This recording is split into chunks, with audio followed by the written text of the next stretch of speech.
Bener nggak sih Pak? Kalau orang orang tidur malam jam 12 malam, berapa jam yang anda buang tuh? Betul nggak itu? Tanyakan, sesuaikah ini? Emang kalau bangun tidur jam berapa? Begitu bangun apa yang dilakukan Pak? Kapan melakukan sesuatu? Ini dilakukannya kapan? Apa yang dikerjakannya? Kita harus bertanya kepada orang yang hidupnya terbukti sangat berkah dan produktif usianya. Rasulullah Sallallahu Alaihi Wasallam. Bapak Ibu, saya ingin melewatinya dalam cepat, ya, 24 jam itu, tapi sekali lagi Pak, tidak akan detil, karena mustahil 1 jam detil, nggak nyampe 1 jam malah, karena jam 8 Ustaz, jam 8 selesai. Jadi saya ingin mulai dari masalah bangun tidur Pak. Bangun tidur, tapi nanti malam ini kita istirahat, besok pagi kita bangun. Jam berapa kita bangun? Jam berapa kita bangun Ustaz? 3, 4, 5. Jam berapa kita bangun? 2, 1, 12. Jam. Apapun jawaban kita, kalau jawabannya masih jam berarti salah Pak. Yang salah berarti bukan jawabannya, pertanyaannya yang salah Pak.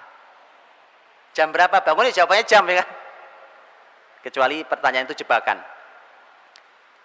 Karena masalahnya orang-orang beriman diajari langsung oleh wahyu tentang kapan bangun, itu tidak, urusannya bukan nggak pakai jam, nggak pakai jam. Ini rantai kan, 24 jam itu kan terus terkait secara rantai. Ini begitu putus satu, berantakan yang lain Pak. Putus satu, dia yang lain masalah. Maka dari itu tidak boleh putus Pak. Makanya kita harus benahi satu-satu. Rasulullah SAW urusan bangun tidur langsung Quran yang membimbingnya. Berarti urusan bangun tidur bukan hal yang sepele, karena Quran tidak pernah bicara hal yang sepele. Apa Quran mengajari Bapak Ibu cara bikin sayur asem? Tidak ngajari. Sepele Pak. Yang sepele Quran nggak bicara. Quran bicara hal yang besar. Ketika Quran membahas tentang kapan bangun tidur, berarti urusan bangun tidur tidak sepele. Jadi jangan disepelekan. Kapan bangun tidur? Ada ayatnya, ada. Ayatnya kita hafal juga semua. Yang mana ayatnya? Ya ayyuhal muzammil qumil laila illa qalila nisfahu aw inqus minhu qalila aw zid alaihi warattilil qur'ana tartila. Wahai orang yang berselimut, bangun malam hari, itu kan? Bangun, urusan bangun tidur berarti ada Quran. Qumil lail, bangun di malam hari. Ini untuk Rasul kalau ini Pak. Rasulullah SAW, kapan Nabi diperintahkan bangun? Diperintahkan pada tengah malam, nisfahu, tengah malam. Awin kusminhu qalila au zid alaihi, kurang atau lebih sedikit. Tengah malam jam berapa?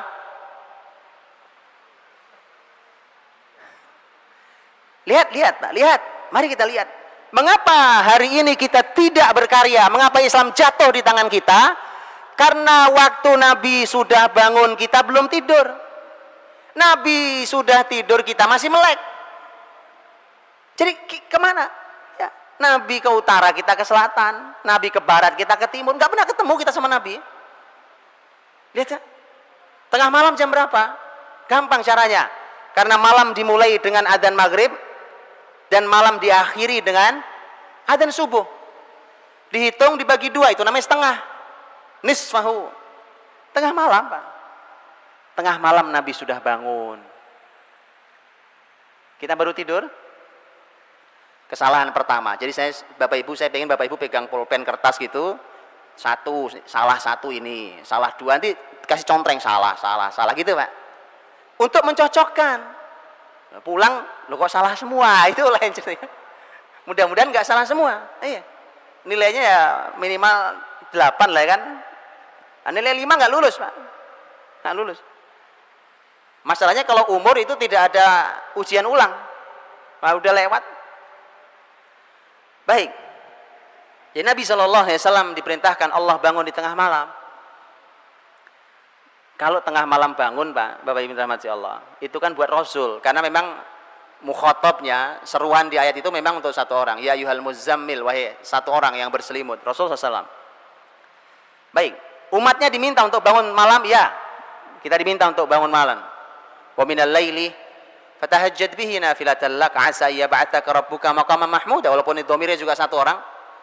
Tapi Nabi SAW dalam hadis yang sahih, Nabi menyampaikan tentang kapan bangun pagi paling terlambat. Tahu? Kapan? Bangun pagi paling terlambat. Bangun pagi paling terlambat menurut petunjuk Rasul dalam hadis yang sahih adalah pada azan pertama. Azan pertama kapan? Azan pertama itu sebelum azan subuh ya. Berapa jaraknya?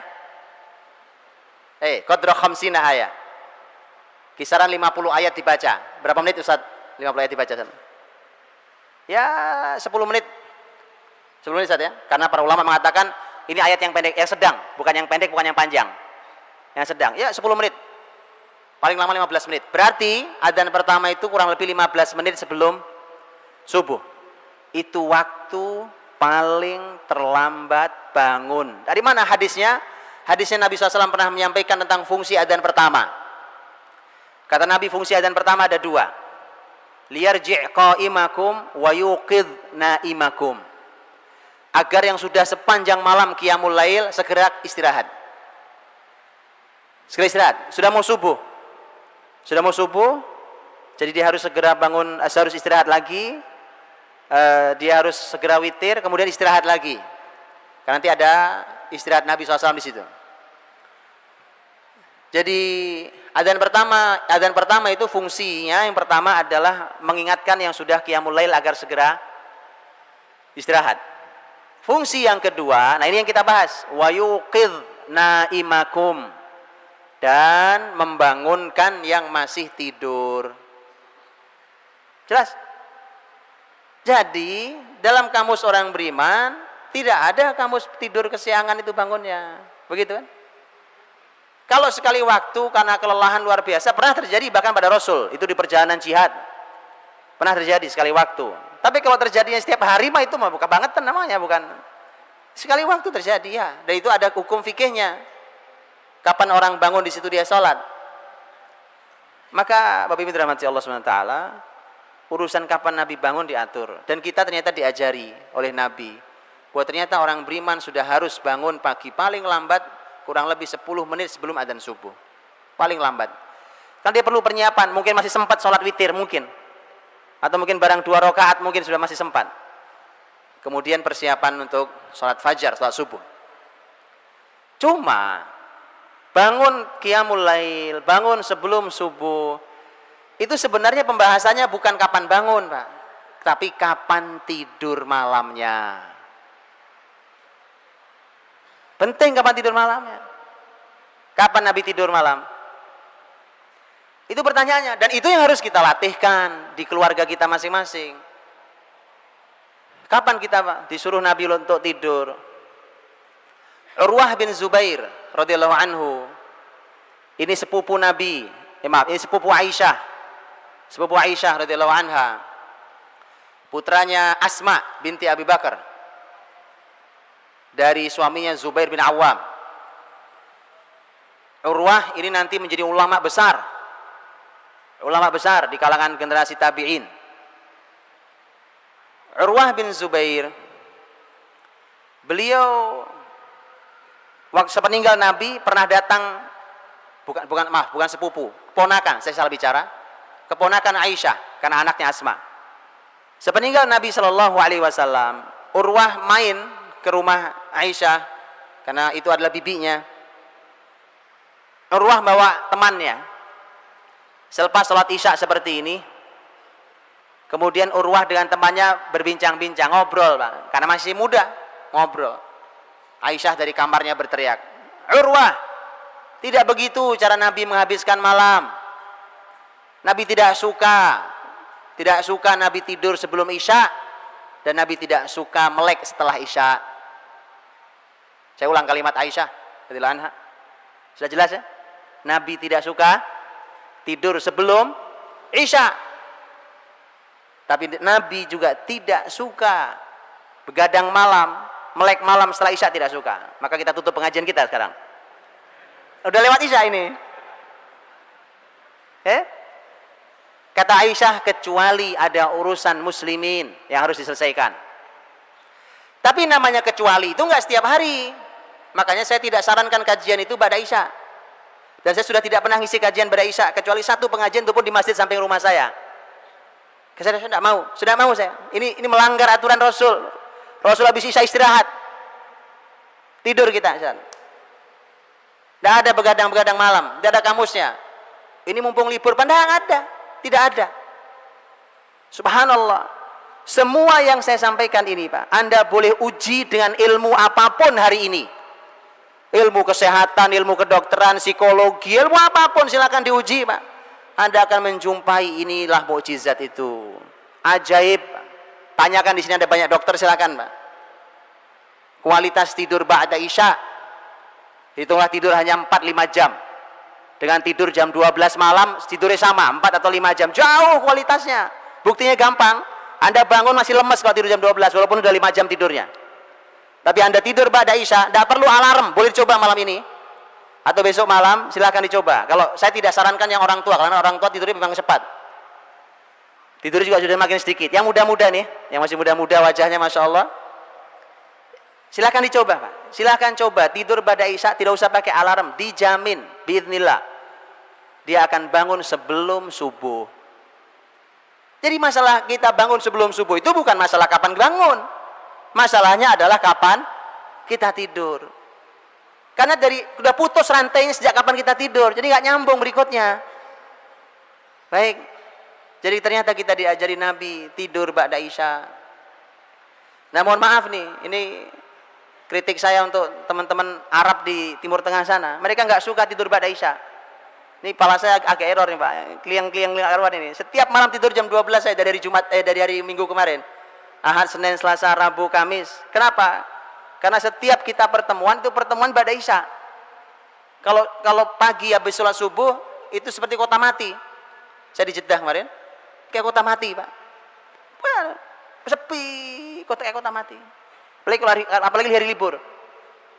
Antum tiduran di jalan, insya Allah gak ada yang nabrak gitu, Pak. Sepi, bisa main bola itu. Ini tidak sesuai. Makanya pantas Islam jatuh di pusat wahyunya begitu. Saya berbincang dengan seseorang pengajar Quran kemarin. Orang sana pengajar Quran. Beliau mengatakan, ya ini memang salah. Tapi bagaimana lagi? Sekarang ada lampu, ada elektronik ini, orang masih bekerja. Saya bilang bukan alasan. Untuk menegakkan sunnah Nabi bukan alasan. Kalau kita mau beralasan terus, tadi saya bilang selalu punya jawaban. Bisa, Pak. Buktinya bisa. Apa yang tidak bisa? Antum bukan disuruh ngangkat masjid, disuruh tidur, Pak. Nggak susah kerjaannya. Disuruh tidur, bukan disuruh baca. Saya tahu nggak semua orang suka baca. Suruh baca 500 halaman 3 hari, ya itu baru antum pusing. Suruh tidur, masih ngelawan juga, subhanallah. Antum mau perintah apa lagi? Ini perintah paling mudah dari Nabi. Suruh tidur ba'da Isya. Dah tidur juga. La ilaha illallah. Yuk tidur, Pak, ba'da Isya, tidur ba'da Isya. Sudah. Dicoba, Pak. Ya. Ini subhanallah. Ini konsep kalau antum mencoba, subhanallah. Baik, saya mau tanya, Nabi tidur sehari berapa kali? Berapa, Ustaz? Berapa kali Nabi tidur sehari? Nabi tidur sehari 3 kali. Antum 3 kali sehari, 3 kali makan, ya kan? Kalau ada Bapak Ibu dokter, saya mau tanya di sini, karena saya sudah pernah tanya kepada dokter-dokter. Apa makan 3 kali sehari itu ada panduannya? Nggak ada panduannya, ilmiahnya nggak ada ilmiahnya. Ada Bapak Ibu dokter sini? Ada yang berani bertanggung jawab makan 3 kali sehari itu ada panduan ilmiahnya? Nggak ada panduan ilmiahnya, Pak. Kalau ada yang bilang menemukan panduan ilmiahnya, saya tunjukkan panduan yang lebih ilmiah dari itu. Yang meneliti juga seorang dokter ahli. Dan sudah diuji oleh berbagai negara, diuji oleh berbagai ahli, bahkan oleh para ulama. Lihat, jadi urusan makan kita salah, urusan tidur kita salah, urusan bangun kita salah. Maka tadi bawa kertas contrengin Pak, salah gitu. Ya, Rasulullah SAW tidur sehari 3 kali Pak. Tapi tidak ada yang panjang. Coba tadi, ya kita hitunglah waktu yang paling tengah ya, karena waktu negeri tropis berbeda dengan negeri di Timur Tengah. Kita hitunglah yang paling menengah waktu kita di tropis ini. Waktunya nyaris tidak banyak bergeser, subuh gak banyak bergeser dari hari ke hari. Kalau kita isya jam segini, paling jam setengah 8 kita isya. Oke lah, kita tidur jam 8. Baik, jam 8 kita tidur. Bangun tengah malam, hitunglah paling gampang jam 12 lah tengah malam tuh. Berapa jam Nabi tidur? 4 jam. Betul ya? 4 jam.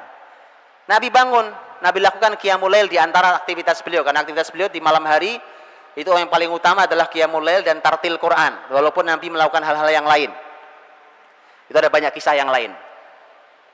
Setelah Nabi SAW melakukan semua aktivitas malam itu, nah tadi ketemu adzan pertama. Adzan pertama itu belum subuh. Di situ Nabi tidur lagi. Kapan Nabi bangun? Begitu mendengar adzan subuh. Berarti berapa menit? 15 menit.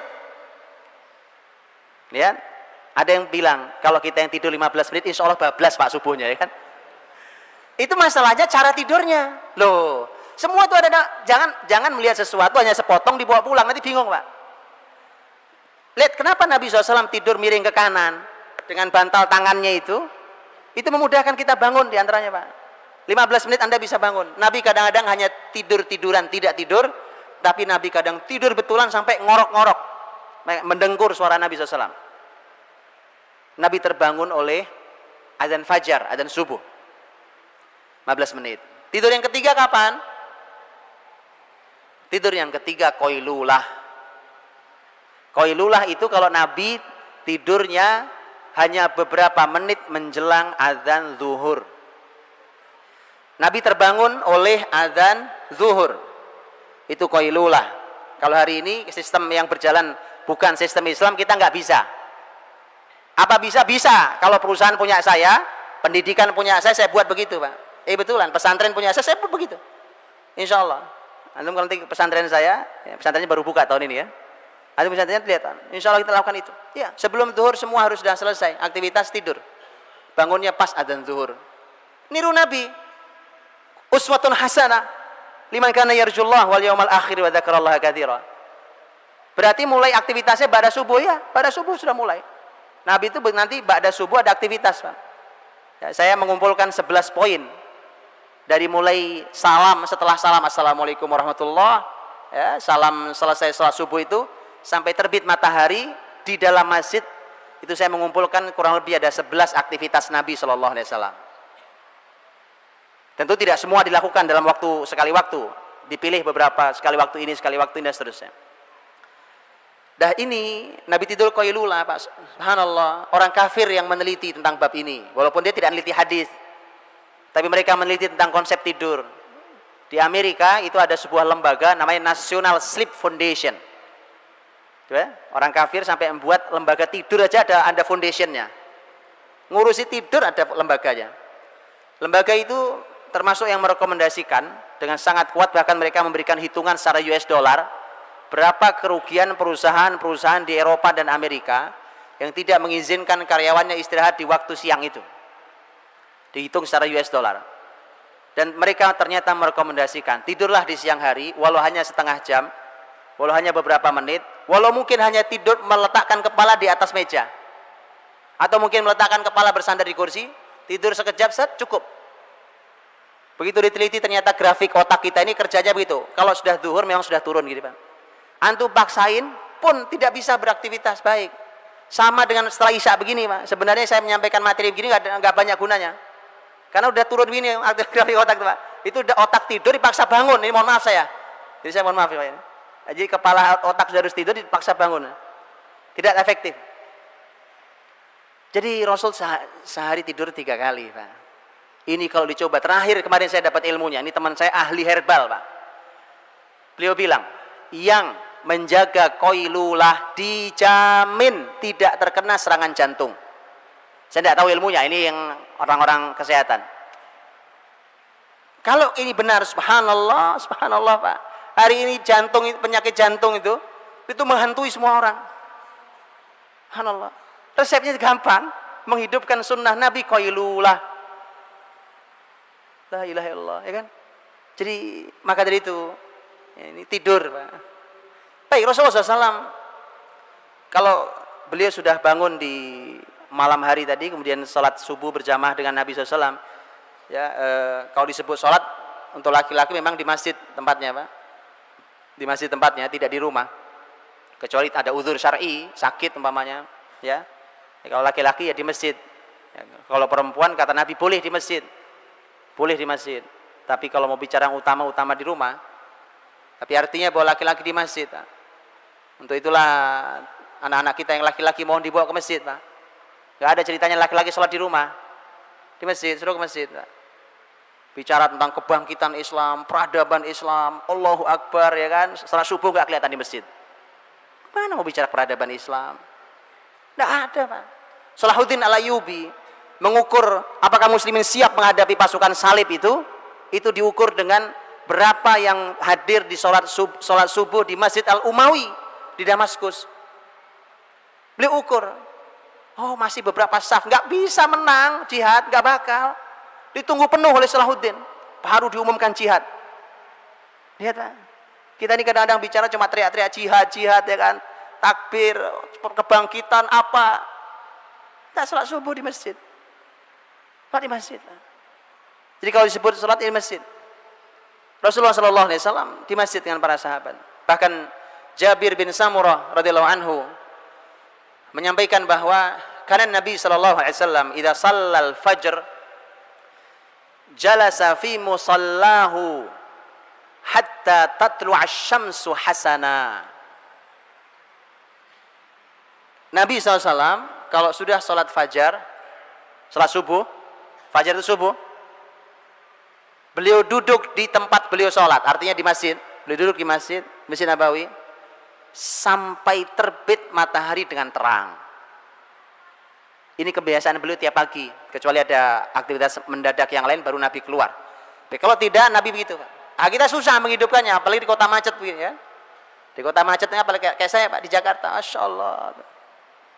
Itu subuh, salam langsung ke kantor, ya. Macet. Saya tidak tahu kalau di Surabaya. Orang, lihat, Pak. Tapi yang punya waktu, minimal kita punya waktu libur. Kita punya waktu libur. Boleh kita coba, Pak. Sunnah yang mulia ini, Masya Allah. Nabi SAW duduk di tempat sholatnya sampai matahari terbit. Dan kita tahu, ada keutamaan sholat isyraq atau sholat syuruk, sholat waktu matahari terbit. Kita tahu, hadisnya Hasan, menurut sebagian ulama, sebagian mengatakan sahih. Keutamaannya, Pak. Sempurna pahala haji dan umrah. Yang menjaga sholat subuh berjamaah, tetap di masjidnya sampai terbit matahari, kemudian dia sholat 2 rakaat baru pulang. Kan itu yang dilakukan Nabi. Nabi SAW itu. Nah, pertanyaannya tadi, apa yang dilakukan Nabi di masjid? Kalau di hadis yang tentang keutamaan sholat waktu terbit matahari itu bahasanya adalah jalasa yadhkurullah, zikir pada Allah. Tapi begitu antum dalami, ternyata makna zikir itu di sana itu umum, Pak. Bukan hanya zikir membaca kalimat thayyibah subhanallah walhamdulillah wa la ilaha illallah, itu ya zikir. Tapi ternyata Nabi melakukan macam-macam. Nabi melakukan banyak hal di pagi hari selepas selesai sholat subuh berjamaah, kemudian zikir sholat itu. Ternyata Nabi melakukan banyak hal. Yang tadi saya bilang, saya kumpulkan 11 poin. Di antaranya, terkadang Nabi SAW kadang Nabi SAW memberikan nasihat. Ya, mau'izatan wajilat minhal qulub wa dharafat minhal uyun. Nasihat yang membuat hati ini menjadi sangat takut dan kemudian mata pun menangis. Nasihat menyentuh hati, ya. Jadi nasihat yang menyentuh hati. Itu subuh enak, Pak, ngajinya. Jadi kalau pengajian subuh, Pak, ya, cari yang menyentuh hati pengajiannya. Ini sunnah Nabi SAW. Apa yang dilakukan Rasulullah SAW? Kadang-kadang Nabi menanyakan tentang mimpi. Kadang mimpi. Hal ra'a minkum ru'ya. Apa ada yang mimpi semalam? Ada yang mimpi tidak semalam? Kenapa Nabi nanya mimpi? Kata Nabi, biar aku takwil itu mimpi. Aku tafsirkan mimpi. Kenapa ditafsirkan mimpi?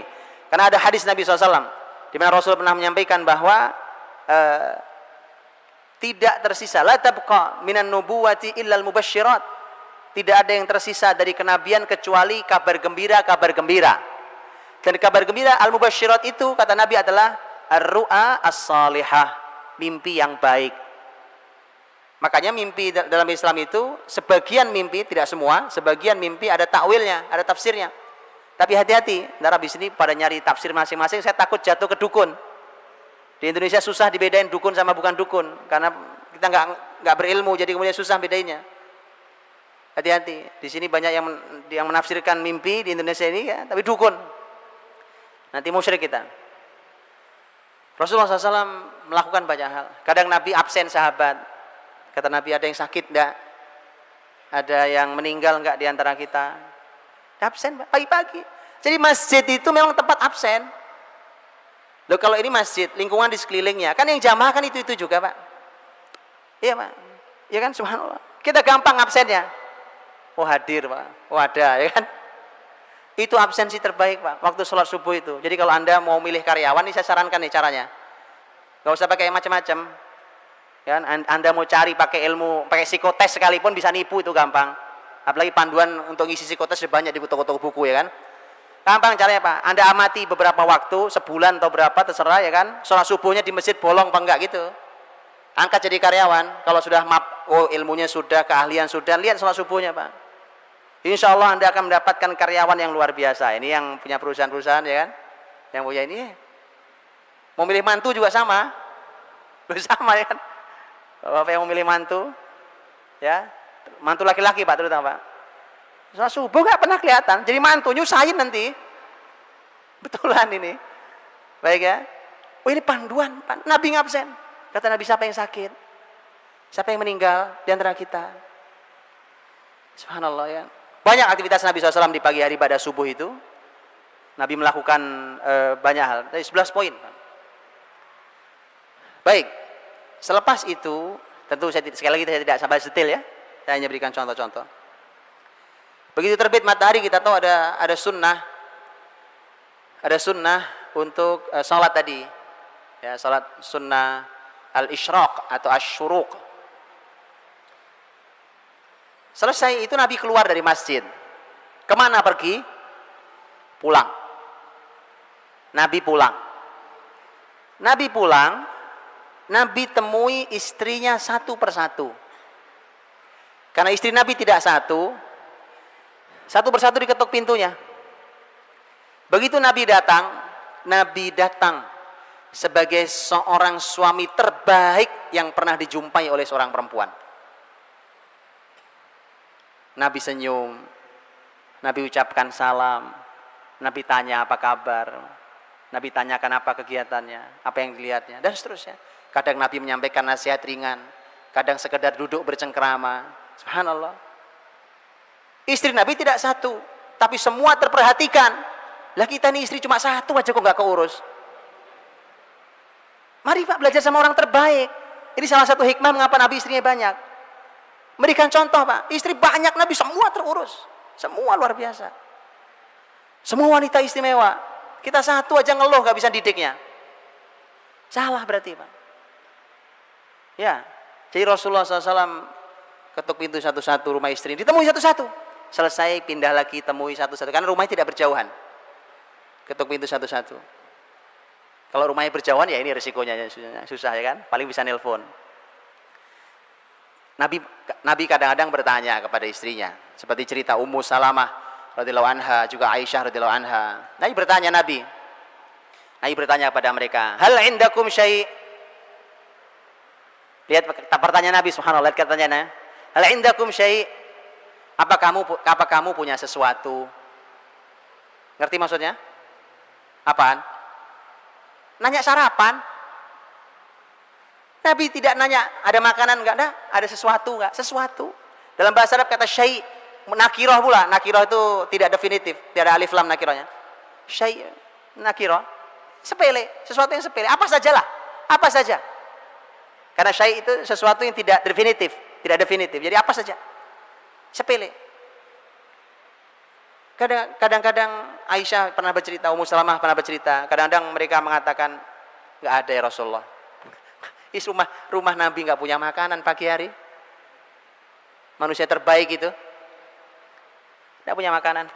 Kadang-kadang istri yang jawab tidak ada ya Rasulullah. Kalau tidak ada, Nabi bilang, "Idzan ana shaim." Saya puasa. Jadi begitu Bapak Ibu, tolong urusan makan disederhanakan. Ada ya dimakan, nggak ada ya puasa, selesai gitu loh. Hari ini gara-gara budaya kuliner, makan menjadi rumit buat keluarga muslim. Bukan sekedar apa menunya, tapi bagaimana cara menyajikannya. Ada Bapak Ibu tahu? Ada sebuah rumah makan, karena kita udah bosen dengan makan cara biasa, itu makan di sampingnya singa. Betulan. Tapi singa itu tutup pakai kaca tebal gitu, makan di samping singa, Pak. Ini ruang makannya itu singa. Kita sudah aneh cara kita makan, Pak. Akhirnya di kita ini makan kalau nggak gitu nggak ada nikmatnya. Apalagi menunya udah macam-macam menunya. Mari kita sederhanakan cara makan kita, Pak. Ayo. Saya khawatir, Pak. Jadi jangan keluarga muslim tidak boleh mewajibkan kuliner. Sekali waktu boleh. Kuliner wajib tidak ada itu. Karena itu akan mendidik anak-anak Anda, membuat makan itu menjadi rumit. Padahal makan tuh oleh Nabi disederhanakan. Ada saya makan, nggak ada yang nggak makan. Puasa ya puasa. Bahkan Nabi mengatakan, hal indakum syai'. Kata syai', sederhana aja, nggak ada ya sudah. Lihat. Jadi mohon ditiadakan kuliner, Pak. Oh ini PR besar. Hari ini kita mewajibkan. Sampai bapaknya kadang saking sibuknya, dia punya kewajiban kuliner setiap minggu sekali keluar sama anaknya. Begitu dia sibuk gak sempat keluar, dia minta maaf. Aduh maaf ya ayah, pekan ini sibuk sekali, mohon maaf gak sempat keluar makan sama kalian. Siapa yang mewajibkan? Tak ada, Pak. Kalau alasannya ini untuk komunikasi, komunikasi Anda bisa dengan cara apapun hari ini. Oh SMS komunikasi, telepon komunikasi, email komunikasi, ketemu komunikasi, di rumah komunikasi, di jalan komunikasi, ngantar sekolah komunikasi. Jadi masalah kita ini sebenarnya bukan itu alasan aja itu, Pak. Itu hanya alasan. Jadi boleh silahkan makan di luar dengan keluarga, Masya Allah. Jalin erat dan hangatnya rumah tangga. Tapi dalam Islam itu bukan sesuatu yang penting. Dia tidak penting. Suatu hari Rasul datang ke rumah istrinya. Kali ini Aisyah radhiyallahu anha yang bercerita. Begitu datang, Rasulullah SAW ditawari kali ini bukan. Nabi SAW ketika itu juga bertanya, hal indakum syai', apa ada sesuatu? Ternyata kata Aisyah, ya Rasulullah, uhdiyalana his. Kita dikasih hadiah oleh seorang sahabat itu his. His itu makanan, korma dicampur dengan tepung dengan apa, jadi his. Enak makanannya. Ya, kalau ke Mekah, Madinah, Bapak Ibu bisa tahu. His. Dan his itu termasuk makanan kesukaan Nabi SAW. Tuh, Pak. Sampai makanan yang Nabi sukai itu Masya Allah gizinya, Pak. Anda tahu daging kambing? Ya, Nabi, bagian mana yang paling Nabi suka? Al-katif. Katif. Nah, katif. Di apa namanya nih? Lengan bagian atas. Di sini ada ahli daging nggak di sini? Tanyakan pada ahli daging, Pak. Apa hebatnya daging di bagian itu dibanding bagian yang lain? Subhanallah. Jadi yang disukai Nabi pun bukan sederhana, ya. Dan Rasulullah SAW ketika mendengarkan kalimat Aisyah, ya Rasulullah kita dikasih hadiah his, dan his itu aku simpan untukmu. Karena Aisyah tahu ini kesukaan suaminya. Nabi SAW mengatakan, yaudah, sini bawa sini. Padahal tadi saya sudah niat puasa. Nabi batalkan puasa sunnahnya. Kalau puasa wajib tidak boleh dibatalkan, kecuali ada udzur syar'i, yang betul syar'i. Tapi puasa sunnah boleh dibatalkan untuk hal yang lebih penting, yang wajib. Nabi SAW mengatakan, saya dibatalkan puasa sini, saya makan. Ambil pelajarannya, Bapak Ibu dirahmati Allah, terutama para ayah, dan saya mewakili para ayah meminta maaf pada para ibu. Bu, minta maaf saya Bu, mewakili para suami, karena saya juga suami dan ayah.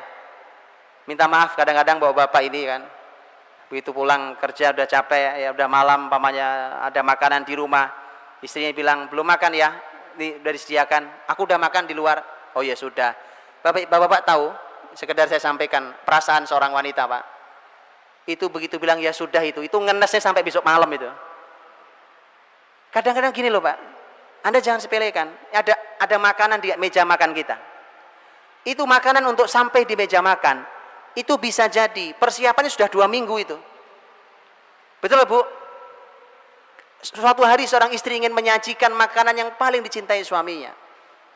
Maka dia mulai cari resep baru, resep apa yang baru. Dia browsing dulu di internet, cari masakan. Oh, dibanding-bandingkan dulu. Habis itu telepon temennya, Jeng aku mau masak gini, SMS lagi. Ini kok kurang apa enggak ya rasanya? Oke. Persiapannya lama itu Pak. Terus nanti ke pasar, nyari bahan. Enggak ada pula di pasar satu, pindah ke pasar yang lain. Dia masak, seharian dia masak Pak. Ini agak ini sedikit ya. Hiperbola sedikit. Jadi lama. Itu untuk sampai makanan di meja makan itu subhanallah.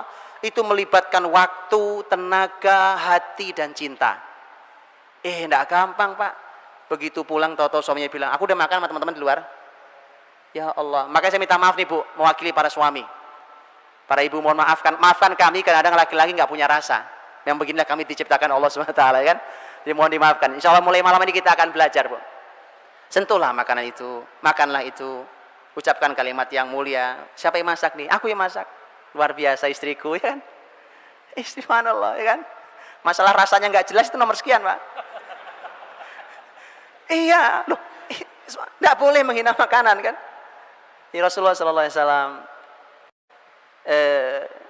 memberikan penghargaan, Pak, karena makanan itu di hati seorang wanita nggak gampang, Pak, nggak seperti di hati laki-laki. Laki-laki simpel-simpel aja, udah gampang itu, Pak. Berbeda, Pak. Lihat Aisyah dikasih hadiah his, nggak dimakan, ingat suami. Suami makan di luar sama teman-temannya, nggak ingat istrinya. Aisyah makan, ingat suaminya. Mau makan, nggak jadi, disimpan, nunggu Rasul datang. Dan Nabi memberikan penghargaan, subhanallah. Bahkan Nabi puasa sunnah hari itu, Nabi batalkan. Agar dia bisa menyenangkan istrinya. Karena ini makanan hadiah, bukan sekedar sesuatu yang dimakan, tapi ini adalah pemberian hati dari seorang istri, Pak. Indah bukan? Makanya kalau mau belajar parenting, jangan dari yang lain, dari Nabi. Belajar parenting sama orang kafir, ya kan? Teori barat, semua teori-teori macam-macam. Belajar sama Rasul, Pak. Terbukti, istri tidak satu, anak tidak satu, cucu tidak satu, tapi keluarga paling bahagia di muka bumi. Sampai ke akhirat nanti. Mari kita belajar sama Rasulullah SAW, ya. Sampai urusan makan Nabi ajarin. Baik. Selesai temui istrinya satu-satu. Nabi balik ke masjid, Pak. Balik ke masjid. Berarti masuk waktu duha. Waktu duha ternyata adalah waktu yang paling panjang Nabi menyampaikan ilmu kepada para sahabatnya. Itu waktu berilmunya Nabi yang paling panjang. Dari duha hingga waktunya qailulah. Tadi menjelang zuhur. Ya kalau nggak sempat menjelang zuhur ya setelah zuhur Pak. Setelah zuhur antum qailulah boleh lah ya. Sebentar kan ada jam istirahat siang kalau di kantor 1 jam ya lumayan. Qailulah. Rasulullah SAW itu aktivitasnya Pak. Dan disitulah aktivitas ilmu Nabi SAW disampaikan segala macam. Dan subhanallah bacalah tentang majelis Nabi. Itulah kampus Nabi. Itu sekolahan Nabi Pak. Hasilnya yang tadi saya ceritakan di awal. Hasilnya generasinya kayak begitu, ini majelisnya. Ini majelisnya. Rasul wafat, dunia perlu ahli apa Madinah punya. Madinah punya Pak. Maka dari itu begini cara belajarnya harus diulangi. Hari ini juga sama Pak, pendidikan kita ya kan. Cara ngajarnya, apa yang diajarkannya, nggak tahu itu konsepnya siapa. Teori muter kan sekolah, pinter enggak, soleh enggak, tadi saya bilang itu. Karena bukan konsep Nabi SAW. Kalau konsep Nabi itu subhanallah Pak, singkat, kurikulumnya mudah, hasilnya dahsyat. Hari ini kita kurikulum banyak, waktu banyak, kuliah sampai S1 aja umur udah 22 tahun. Lulus S1 masih bingung mau ngapain, kan? Nikah nggak berani, kerja masih nyari, mau ngapain?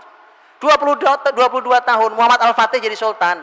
23 tahun Umar bin Abdul Aziz jadi gubernur. 17 tahun anaknya Umar bin Abdul Aziz, Abdul Malik, jadi menteri. Begitu Pak. Usama bin Zaid 18 tahun jadi panglima.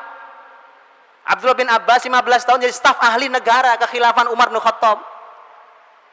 Kita ini 22 tahun masih baru lulus S1, bingung. Jauh, Pak, jauh. Mari kita pikirkan ulang, ada pola hidup kita yang salah. Ada keseharian kita yang salah. Dan itu kita masih pertahankan di anak-anak kita. Jangan diulangi, Pak. Rasul waktu duha, waktu belajar bersama sahabat. Waktu yang paling panjang, dan di situ terjadi banyak hal, terjadi peristiwa, ilmu tentang ngajar, ilmu cara mengajar, apa yang diajarkan, apa yang ditanamkan di situ. Belajar di situ semua. Disitulah konsep sekolah sampai kampus di situ, Pak. Di situ konsepnya. Dan banyak peristiwa. Majelis Nabi kadang-kadang kalau yang hadir jumlahnya tidak banyak, Nabi buat lingkaran. Setengah lingkaran gitu Nabi duduk di sini, ngajar. Nabi duduk di bawah. Tapi begitu nanti di akhir kehidupan beliau duduk di atas kayak saya begini. Dan setelah itu inilah yang dipertahankan oleh dunia pendidikan Islam. Dua-duanya pertahankan, duduk bareng dengan gurunya sejajar dan duduk gurunya di atas lebih tinggi dari muridnya. Makanya Bapak Ibu bisa lihat di Masjidil Haram Masjid Nabawi hari ini pun masih dipertahankan. Gurunya duduk di kursi lebih tinggi daripada muridnya. Dan itu beda, Pak. Dengan posisinya berbeda antara guru sejajar duduknya dengan muridnya dengan ini ilmu sendiri. Ilmu sendiri. Itu nyaris nggak pernah dibahas kan? Nyaris nggak pernah dibahas. Kita tidak pernah punya panduan. Dalam Islam dua-duanya ada. Kadang-kadang kalau yang hadir sedang banyak, Nabi buat soft, dua soft. Dua soft itu maksudnya kanan dan kiri, bukan soft ini. Tapi soft kanan kiri. Nabi di tengah. Kenapa tengah dikosongin?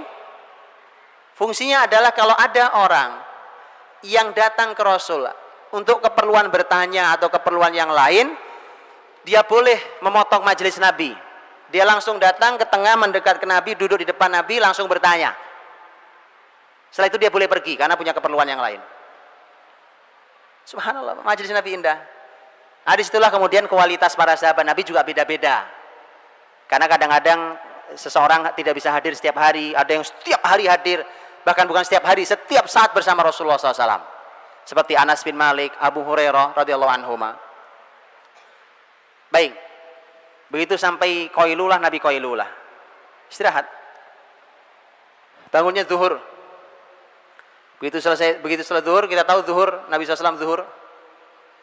Begitu selesai zuhur, Nabi duduk dengan para sahabatnya, kadang-kadang tidak. Tetapi kalaupun Nabi duduk dengan para sahabat di majelis, kalau ada ilmu yang beliau sampaikan, tidak lebih panjang daripada sebelum zuhur. Pada zuhur itu lebih pendek. Kadang-kadang Nabi SAW memanfaatkan waktu itu untuk ziarah, menziarahi cucunya, menemui cucu-cucunya, menemui anak-anaknya. Terkadang Nabi manfaatkan itu juga untuk mengontrol pasar, controlling pasar. Nabi jalan mengontrol pasar, melihat aktivitas ini syar'i apa tidak syar'i, benar apa tidak benar. Seperti ketika Nabi menegur tentang seorang yang menjual korma yang ditutupi atas sama yang bawah beda, Pak. Itu kerjaan pedagang, sebagian pedagang hari ini juga gitu. Dan itu penipuan dalam Islam. Man ghasyana falaysa minna, kata Nabi. Yang menipu begini ini bukan bagian dari kami. Tidak boleh lakukan itu. Nabi masukkan tangan begitu, ternyata yang atasnya sama yang bawah beda. Dan Nabi kontrol pasar, karena Nabi punya pasar, Pak. Pasar muslimin. Ini PR besar sendiri. Bapak Ibu kalau yang pernah ke Masjid Nabawi atau paling nggak ngeliat Masjid Nabawi ya, bayangkan Masjid Nabawi, saya mau cerita. Masjid Nabawi itu bayangkan kiblatnya. Ini ada, saya sekarang ada kiblat nih Masjid Nabawi gitu ya, umpamanya. Sebelah kanan Anda, ini ngadep kiblat nih saya. Di sebelah kanan Anda itu kurang lebih di pojokan pagar Masjid Nabawi yang sebelah kanan depan. Ya, sekali lagi saya ngadep kiblat. Itu dulu adalah pasar terbesar milik Yahudi, yaitu pasar Bani Qainuqa. Ternyata Nabi SAW membangun pasar muslimin itu di sebelah sininya, Pak. Sebelah kanan juga, tapi agak ke belakang. Lihat, Nabi berani membangun ekonomi face to face dengan Yahudi. Baru perekonomian bisa diambil oleh muslimin. Hari ini konsep syariah tidak jalan, Pak, di pasar. Karena pasar punya Yahudi. Nggak bisa jalan. lapangan punya orang, Anda mau punya aturan sendiri, nggak boleh sama yang punya. Muslimin harus punya pasar sendiri. Konsep syariah dijalankan. Kalau perlu face to face untuk supaya langsung orang lihat mana yang lebih berkah, mana yang lebih maju, mana yang lebih hebat, begitu Pak. Kalau perlu lihat mana yang lebih ramai pasarnya. Ya. Nabi adu pasar face to face berhadapan. Itu dilakukan, Nabi SAW melakukan controlling sehingga tidak boleh. Nah ini juga konsep. Ketika Umar bin Khattab radhiyallahu anhu menjadi khalifah, beliau mengumumkan di pasar muslimin, la yabi' fi suqina hadha illa man faqih wa illa akala riba radhiya am aba. Tidak boleh jualan di pasar kita ini kecuali orang yang faqih, orang yang punya ilmu fikih muamalah benar, ngerti dia fikih muamalah jual beli itu bagaimana. Kalau tidak, maka dia pasti akan memakan riba, baik dia rela ataupun terpaksa. Ali bin Abi Thalib radhiyallahu anhu saat dimintai izin oleh seseorang, wahai Ali, saya ingin bisnis mulai jualan dagang, maka doakan saya. Kata Ali, kamu sudah belajar fikihnya? Fikih jual beli, fikhul buyu', jual beli? Dia bilang, bagaimana kalau saya belajarnya sambil jalan? Nah, ini kesenangan kita nih, learning by doing, bahasa kerennya. Padahal itu baca parah itu Pak. Learning by doing, ya kan? Saya sambil jualan tapi sambil belajar fikih muamalah. Kata Ali, lah, belajar dulu fikihnya baru kamu jualan. Lihat Pak, kita jualan pun salah sekarang ternyata. Fikih buyuk udah ngerti, jualan iya, bisnis sudah gede, perusahaan udah 15. Fikih jual beli enggak tahu.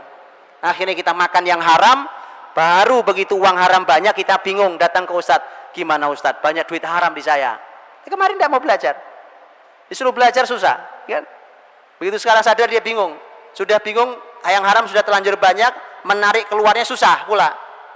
Makanya Pak, Islam ini konsep dalam Islam. Ya, yang sudah terlanjur ya segera belajar fikih muamalah. Yang punya usaha belajar Pak. Ada fikihnya kan? Ada fikihnya. Dalam fikih ada bab jual beli. Jadi Rasul kadang melakukan controlling terhadap pasar, kadang kunjungan ke rumah anak-anak cucunya dan seterusnya. Nabi berinteraksi dengan anak cucunya, itu pelajaran sendiri. Bagaimana Nabi berinteraksi anak, berinteraksi dengan cucu dan segala macam. Singkat kata, masuk waktu asar. Gitu? Masuk waktu asar. Dengan semua aktivitas Nabi itu. Masuk waktu pasar, sholat. Begitu sholat, selesai asar adalah waktu yang paling pendek dan nyaris Nabi tidak duduk dengan sahabat lama-lama di masjid, tidak berlama-lama dengan para sahabat di masjid.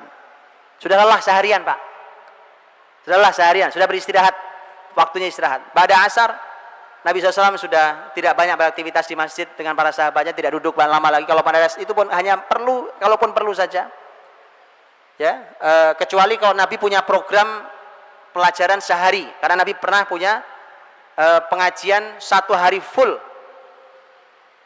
dari pagi sampai sore, itu ada. Apalah kita nyebutnya hari ini, apa nyebutnya hari ini, pokoknya belajar seharian full, ya kan? Mau daurah, mau workshop, mau apa itu Nabi pernah punya. Nabi pernah juga punya daurah 20 hari, hadis sahih dalam riwayat Bukhari dan seterusnya.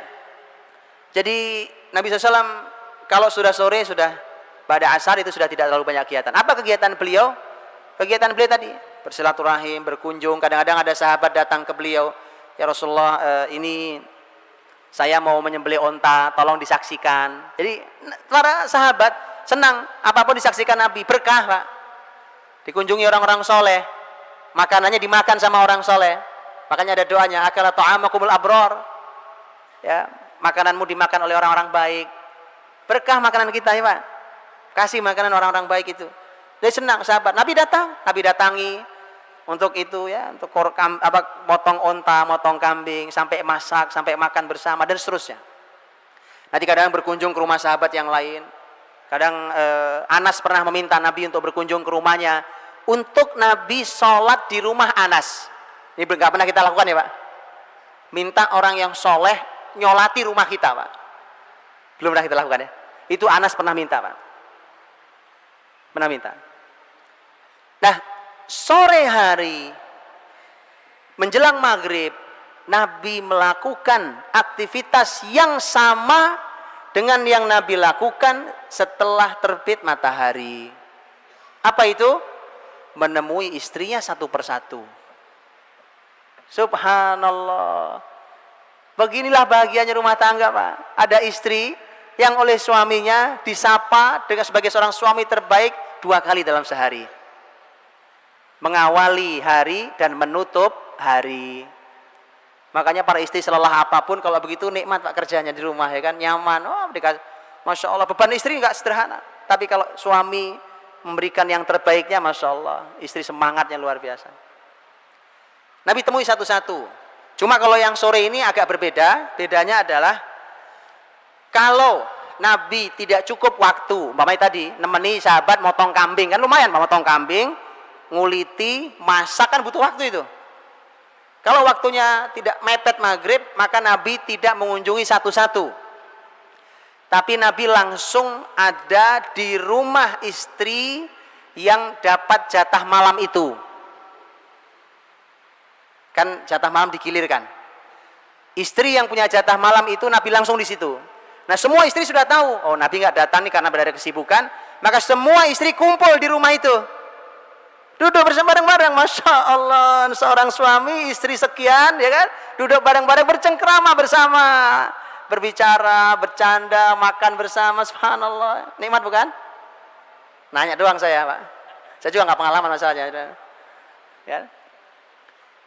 Kalau Nabi cukup waktu, Nabi kunjungi satu-satu. Istri yang paling terakhir Nabi kunjungi adalah istri yang mendapatkan jatah malam itu.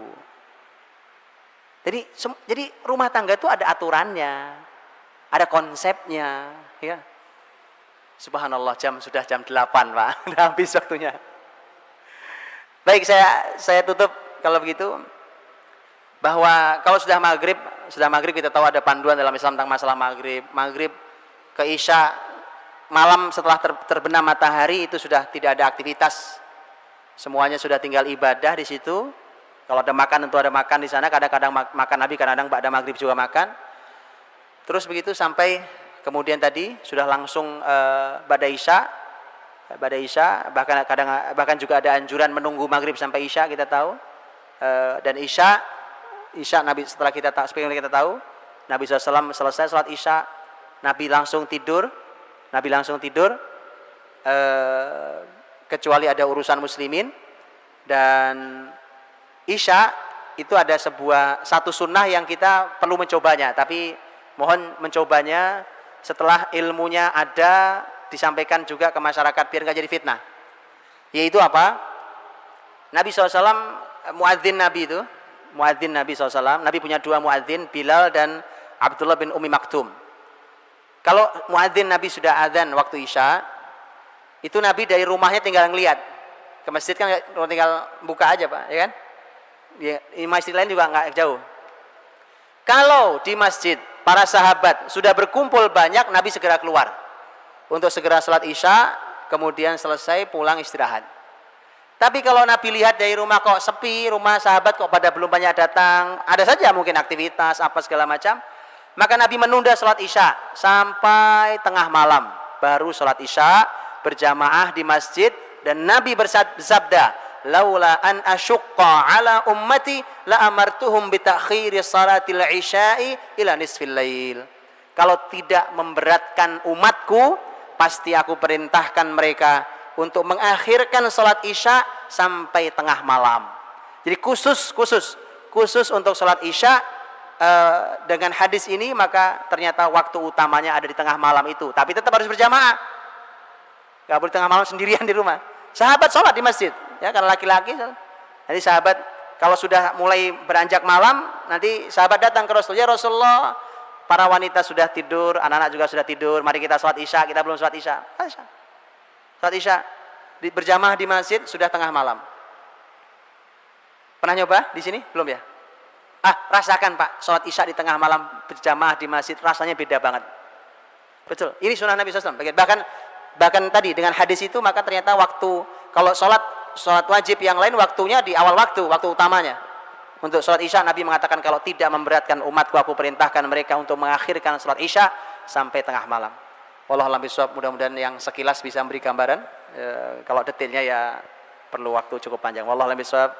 Kembali kepada Saudara Zubaid. Wallahualam. Assalamualaikum warahmatullahi wabarakatuh.